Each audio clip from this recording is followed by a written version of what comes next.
Hello everyone, मैं doctor Naresh Kumar साहब आज फिर नए वीडियो को लेकर आपके सामने उपस्थित हुआ। पिछले वीडियो में बताए थे कि सातवाहन कौन थे और उनकी राजनीतिक इतिहास कैसी थी। लेकिन आज चर्चा करेंगे कि सातवाहन वंश की सभ्यता संस्कृति कैसी थी।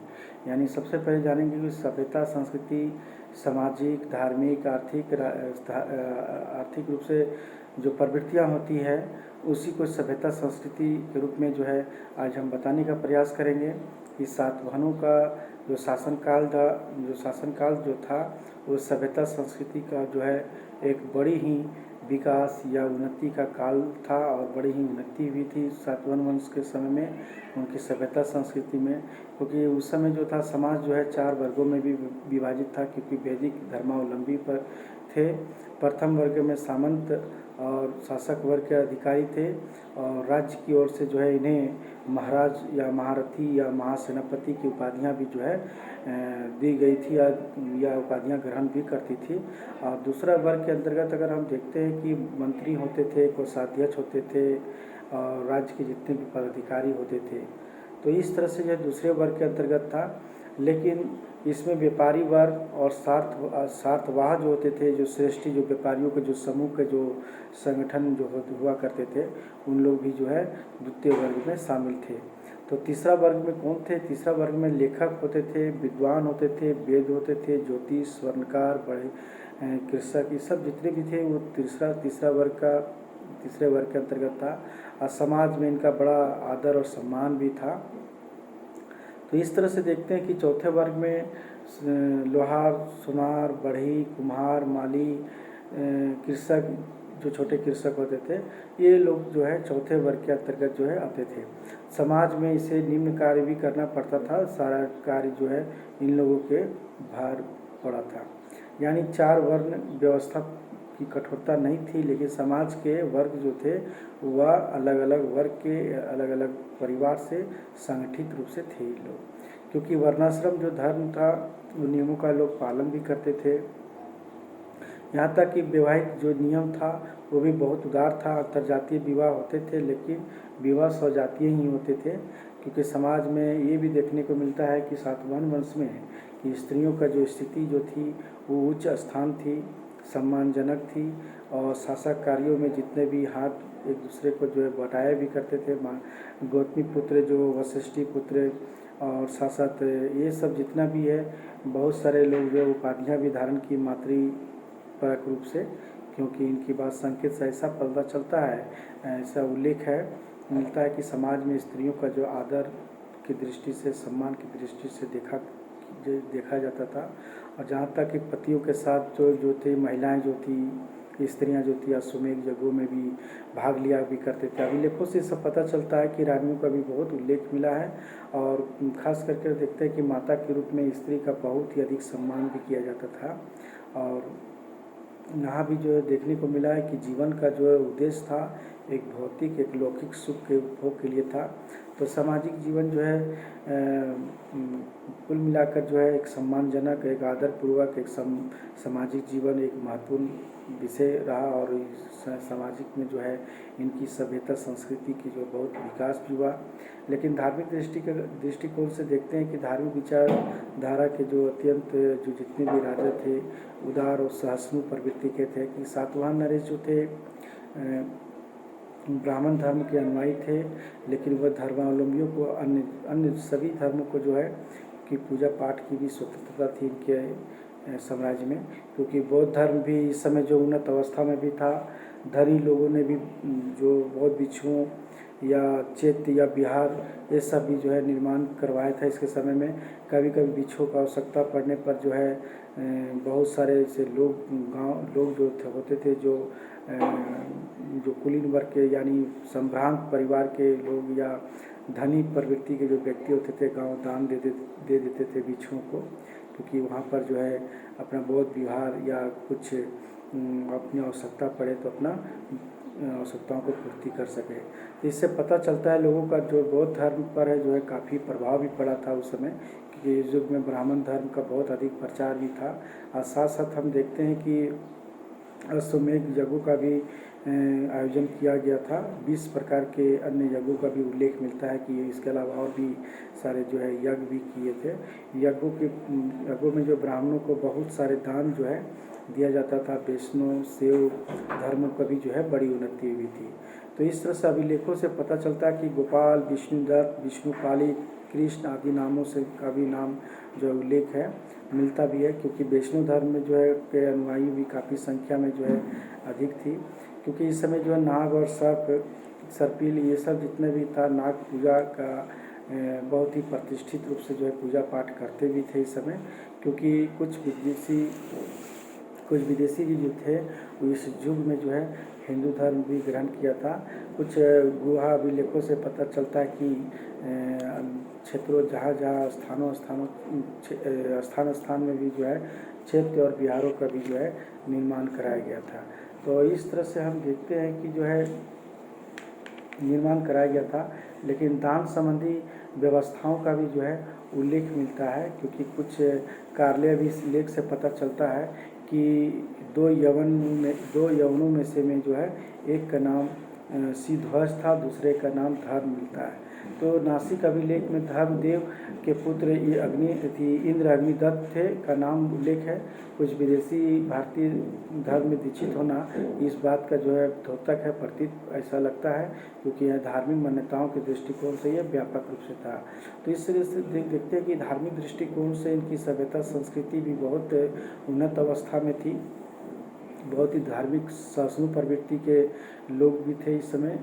और आर्थिक दृष्टिकोण से अगर हम देखते हैं कि इस युग के में जो है बहुत सारे अभिलेखों से पता चलता है कि आर्थिक जीवन पर भी यानी काफ़ी प्रभाव भी पड़ा था। क्योंकि कृषि, उद्योग धंधा हो या व्यापार, ये सब सारा जो था उन्नत अवस्था में था, एक विकास की ओर जो उन्मुख था। विभिन्न व्यवसायों की अपनी अपनी श्रेणियाँ थी। और इस तरह से कुम्हार या कांसा बनाने वाला हो या बांस की वस्तुएं बनाने वाले हो या अन्य शिल्पी वर्ग हो, ये सब श्रेणियां थी इन लोगों का। तो इस तरह से देखते हैं कि मुद्राओं का भी बहुत सा प्रचलन था इस समय, क्योंकि उसकी समृद्धि को प्रकट करता है। इस बात को बताता है कि सबसे अधिक जो है मूल्य के सिक्के को स्वर्ण कहा जाता था। इसका मूल्य चांदी के 32 करसापन के बराबर थे। तो चांदी के दूसरे सिक्के को जो है करसन या कुशन कहा भी जाती या करसापन कहा गया। चांदी और तांबे के सबसे छोटे सिक्के होते थे और जिनको साधारण लोग जो है इसका प्रयोग भी करते थे। यानी सातवाहन युग में जो है व्यापार की भी बहुत बड़ी उन्नति हुई, विकास हुई थी। क्योंकि अंतर्देशीय जो व्यापार थे, अंतर्राष्ट्रीय स्तर पर या अपने देशीय स्तर पर जो है व्यापार भी बहुत चरमोत्कर्ष पर भी था। क्योंकि व्यापार की सुविधा के लिए देश के विभिन्न भागों में राजमार्गों की यानी सड़कों का भी निर्माण करवाया गया था। दक्षिण भारत में अगर हम देखते हैं कि पैठन, नासिक, चुनार, कर्नाटक, ये सब प्रसिद्ध व्यापारिक केंद्र के रूप में प्रतिष्ठापित था। ये सब केंद्र था। उन केंद्रों में पश्चिम देशों से दक्षिण भारत का व्यापारिक संबंध भी था।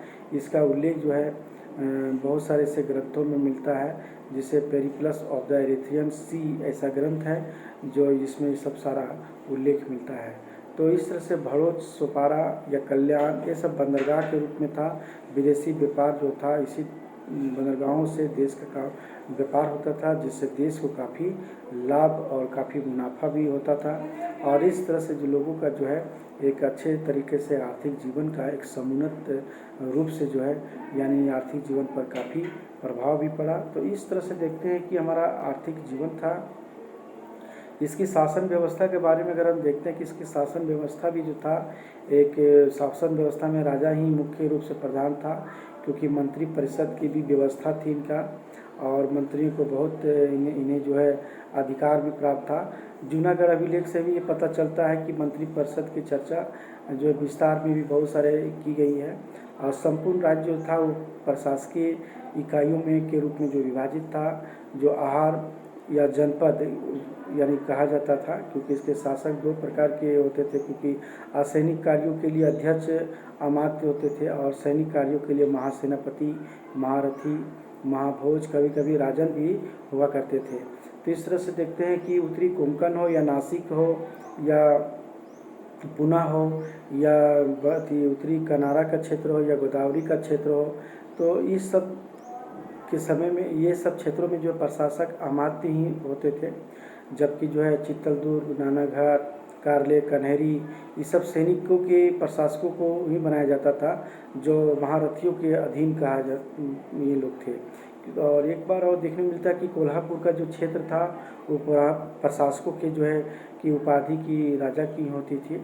और शासन व्यवस्था में देखते हैं कि शासन जो है स्वायत्त शासन व्यवस्था बहुत ही समुचित व्यवस्थित रूप से, सुदृढ़ रूप से था, क्योंकि उस समय जो है सैनिक जो शासन होते थे, उन सैनिक शासन के क्षेत्रों में जो है स्वायत्तता नष्ट ना हो पाए, इसीलिए जो है ऐसी व्यवस्था जो है सैनिक शासन की जो है क्षेत्रों में स्वायत्त शासन प्रशासन व्यवस्था लागू किया था। तो नगर पे हम देखते हैं, नगर सभाओं में नगर के अध्यक्ष भी होते थे और उसकी इनके अधिकारियों का भी बहुत सारे नाम आते हैं। गांव को भी जो है स्वायत्तता प्राप्त था, क्योंकि गांव का मुखिया को जो था ग्राम शासन का अध्यक्ष होता था, और कई पदाधिकारियों को जो है की सहायता से भी जो है शासन मुखिया करता था। तो ग्राम सभाओं की मदद से भी बहुत सारे राजाओं और ग्रामवासियों के बीच में भी जो है सहयोग भी स्थापित करता था। बहुत सारे अभिलेखों से भी पता चलता है कि ग्राम या श्रेणी, निगम या जनपद अपने अपने के इन लोगों का भी जो है गांव निकाय के रूप में था, क्योंकि श्रेणी वर्ग का भी अपना गांव था, निगम का भी अपना था, और गांव का भी अधिक अलग अलग था। तो जिनके कर्तव्य और अधिकार भी जो था, उत्तरदायित्व था, एक दूसरे से जो है काफ़ी अलग भी होते थे। तो इस तरह से देखते हैं कि हमारा शासन व्यवस्था का जो समुन्नत अवस्था में एक समुचित रूप से था हमारा सातवाहन काल में। अगर साहित्य के प्रति अगर हम देखते हैं कि सातवाहन नरेश एक प्राकृत भाषा के पोषक या संरक्षक के रूप में थे, और प्राकृत कवियों की जो प्रश्रय दाता यानी आश्रय भी देते थे लोगों को, और प्रश्रय दाता भी इन्हें कहा गया। इन कवियों को बहुत सारे कवि इनके दरबार में जब आते थे तो इनके सभी लेख जो होते थे प्राकृत भाषा में ही उत्कीर्ण होते थे। तो इस तरह से देखते हैं उसके शासन काल में जो है प्राकृत भाषा और साहित्य की बहुत बड़ी विकास भी हुआ था, प्रगति भी हुआ था। यहाँ तक हम देखते हैं कि हाल जो नरेश जो था सातवाहन वंश के, वह सुविख्यात एक लेखक भी था, जिसने गाथा सप्त सती नामक एक ग्रंथ की रचना भी किया था। यहाँ तक कि साथ साथ हम देखते हैं कि गुनाढ़े उसके दरबार में रहता था। गुनाढ़े भी जो कवि थे, जो उसने भी जो है बृहद कथा की जो है ग्रंथ की रचना भी किया था। और इस तरह से देखते हैं कि इस समय जो था यानी मनोरंजक रूप से या चित्रित रूप से कथाओं का एक विशाल भंडार भी देखने को मिलता है इस काल में, और व्याकरण, ज्योतिष, वैद्य इत्यादि विशेष रूप से जो है इस काल में भी जो है विकास जो था एक चरमोत्कर्ष पर था। तो इस तरह से कला के साहित्य में अगर हम देखते हैं कि कला के भी बहुत सारे इस समय जो है देखने को मिलता है, बहुत सारे नमूने, क्योंकि वास्तुकला, मूर्तिकला और चित्रकला राज्य की ओर से विशेष रूप से लोगों को प्रोत्साहन भी दिया करते थे इन राजाओं ने। तो बौद्ध स्तूपों को भी अलंकृत करने का शैली इसी समय भी जन्म हुआ था, क्योंकि आंध्र, जगपुर, ऐसे बहुत सारे नाम आता है जो स्तंभों को भी जो है अशोक के स्तूपों को जो है बहुत ही मनोरम रूप से जो है बनाया गया, क्योंकि स्तूपों को यानी बौद्ध स्तूपों में जो द्वार बनाए गए, वो द्वारों में जो है स्तंभों को अलंकृत किया गया है। और नासिक का कार्ले हो या भाजा में हो या ये सब क्षेत्रों में, यानी गुहा बिहार में भी जो है गुहा चैत्य बहुत ही कलात्मक, मनोरम रूप से जो है बनाने का प्रयास किया था। तो इस प्रकार हम देखते हैं कि सातवाहन जो काल था वह प्राचीन दक्षिण भारत का एक सबसे महत्वपूर्ण एक युग का काल था इनके समय में, क्योंकि इस युग में जो था दक्षिण भारत का जो है बहुत सर्वांगीण रूप से जो है विकास भी हुआ था, प्रगति हुआ था, और चरमोत्कर्ष भी था इस काल में इन कलाओं का भी। और हम देखते हैं कि यहाँ राजनीतिक और सामाजिक, आर्थिक रूप से देखते हैं, और सांस्कृतिक जीवन में हम देखते हैं कि नया एक जो है एक उत्साह यहाँ देखने को मिलता है। साथ साथ ये भी देखने को मिलता है कि इस काल में जो था ये जो व्यवस्था जो थी, यानी सातवाहन वंश की जो सभ्यता संस्कृति की, ये बहुत बड़ा यह उन्नति का काल था इस समय। इसीलिए जो है सातवाहन काल जो था वह सभ्यता संस्कृति का यानी दक्षिण भारत का सबसे एक सभ्यता संस्कृति का जो है एक चरमोत्कर्ष या उन्नति का काल भी जो है माना जाता है।